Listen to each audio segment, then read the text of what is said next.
ಕೆಲವರೆಲ್ಲ ಇವಾಗ ಕೇಳ್ತಾ ಇದ್ದಾರೆ ಬಿಸ್ ಗುರುಕುಲ ಅನ್ನೋದು ಫೇಕಾ ಸ್ಕ್ಯಾಮಾ ಅಂತ ಹೇಳ್ಬಿಟ್ಟು. ಆಕ್ಚುಲಿ ಈ ತರ ಫೇಕ್ ಸ್ಕ್ಯಾಮು ಆಗಿದ್ರೆ ಭಾರತೀಯ ಉದ್ಯೋಗ ರತ್ನ ಅಂತ ಅವಾರ್ಡು ರಿಸೀವ್ ಆಗಿದೆ. ಮತ್ತೆ ಎಲ್ಲರನ್ನು ಕೇಳಿ ಯಾರ್ಯಾರು ರನ್ ಮಾಡಿದಾರೋ ಅವ್ರಿಗೆಲ್ಲಾನು ವಿತ್ ಟ್ಯಾಕ್ಸ್ ಡಿಡಕ್ಷನ್ ನಮಗೆ ಇನ್ಕಮ್ ಬರ್ತಾ ಇರೋದು.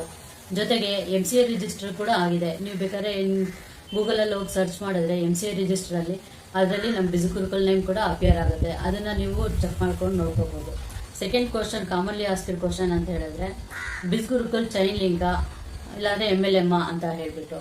ಚೈನ್ ಲಿಂಕ್ ಅಥವಾ MLM ಆಗ್ತಿದೆ ಅಂತ ಹೇಳಿದ್ರೆ ಇವಾಗ ನೀವು ಅಂಡರ್ ಎನ್ರೋಲ್ ಆಗಿದ್ದೀರಾ ಅಂತ ಹೇಳಿದ್ರೆ ನಿಮ್ಮ ಅಂಡರ್ ಕೆಳಗಡೆ ಇನ್ನ ಯಾರ್ಯಾರು ಬರ್ತಾ ಇರ್ತಾರೋ ಅವ್ರ ಅಂಡರ್ ಕೆಲವೆಲ್ಲ ಎನ್ರೋಲ್ ಆಗ್ತಾರಲ್ವಾ, ಅವಾಗ ಅವರಿಂದ ಕೂಡ ನಿಮ್ಗೆ ಅರ್ನಿಂಗ್ಸ್ ಬಂದ್ರೆ ಅದು MLM ಅಥವಾ ಚೈನ್ ಲಿಂಕ್ ಅಂತ ಹೇಳ್ಬೋದು. ಇದು ಆ ತರ ಅಲ್ಲ. ಇದು digital platform where you can learn digital skills. Purely ಇದು ಡಿಜಿಟಲ್ ಪ್ಲಾಟ್ಫಾರ್ಮ್ ಅಷ್ಟೇ. ಇದು ಯಾವುದೇ MLM ಅಲ್ಲ, ಸ್ಕ್ಯಾಮ್ ಅಲ್ಲ, ಯಾವುದೇ ತರ ಫೇಕ್ ಅಲ್ಲ. ಮತ್ತೆ most commonly asking next question ಅಂತ ಹೇಳಿದ್ರೆ ಇವತ್ತು ರಿಜಿಸ್ಟರ್ ಮಾಡ್ಕೊಳ್ತೀವಿ, ಎನ್ರೋಲ್ ಮಾಡ್ಕೋತೀವಿ, ನೆಕ್ಸ್ಟ್ ನಾಳೆಯಿಂದಾನೇ ನಮಗೆ ಇನ್ಕಮ್ ಬರುತ್ತಾ ಅಂತ ಹೇಳ್ಬಿಟ್ಟು. ನಿಮ್ಗೆ ಗೊತ್ತಿಲ್ವಾ, ಒಂದು ಗಿಡ ಇವಾಗ ನೆಡ್ತೀವಿ ಅಂತ ಹೇಳಿದ್ರೆ ನಾಳೆ ಬೆಳಗ್ಗೆ ನಮ್ಗೆ ಹೂವು ಅಥವಾ ಕಾಯಿ ಕೊಡೋದಕ್ಕೆ ಸಾಧ್ಯನಾ? ಇದು ಅದೇ ತರಾನೇ ನಿಮ್ ಕೆಪಾಸಿಟಿ ಮೇಲೆ ನಿಮ್ ಸ್ಮಾರ್ಟ್ ಆಗಿ ಎಷ್ಟು ಫಾಸ್ಟ್ ಆಗಿ ಕಲಿತಿರೋ ಡಿಜಿಟಲ್ ಸ್ಕಿಲ್ಸ್ ನ ಅಷ್ಟೇ ಬೇಗ ನಿಮ್ಗೂ ಕೂಡ ಒಂದು ಇನ್ಕಮ್ ಜನರೇಟ್ ಆಗುತ್ತೆ ಅಂತಾನೆ ಹೇಳ್ಬೋದು.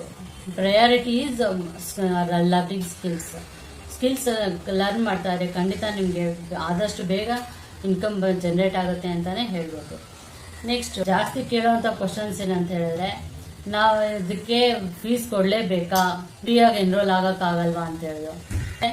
ಫ್ರೀಯಾಗಿ ಕೊಡೋವಂಥದ್ದು ಯಾವುದು ಪರ್ಮನೆಂಟ್ ಆಗಿರೋಲ್ಲ ಅನ್ನೋದು ಸತ್ಯ ನಿಮಗೂ ಗೊತ್ತಿದೆ. ಇದು 26 ಹೈಲಿ ಪೇಯ್ಡ್ ಡಿಜಿಟಲ್ ಸ್ಕಿಲ್ಸ್ ನಿಮಗೆ ಕೊಡೋದ್ರಿಂದ ಅದಕ್ಕೆ ವ್ಯಾಲ್ಯೂ ಅಂತ ಇದ್ದೇ ಇರುತ್ತೆ. Where you can earn lakhs together from this platform. ಅದನ್ನ ನೀವು ಫ್ರೀಯಾಗಿ ಕೇಳಿದ್ರೆ ಖಂಡಿತ ಇದು ಸಾಧ್ಯ ಇಲ್ಲ ಅಂತಾನೆ ಹೇಳ್ಬೋದು. ನೆಕ್ಸ್ಟ್ ಇದೇ ತರ ಇನ್ನೊಂದ್ಸಲಿ ನಾನು ನಿಮ್ಮ ಹತ್ರ ಬಂದಾಗ ನಿಮ್ಗೆ ಬೇರೆ ಯಾವ್ದಾದ್ರು ಕ್ವಶನ್ಸ್ ಇದ್ರೆ ದಯವಿಟ್ಟು ಕೇಳಿ, ಅದ್ರ ಬಗ್ಗೆ ನಾನು ಕ್ಲಾರಿಫೈ ಮಾಡ್ತೀನಿ. Thank you.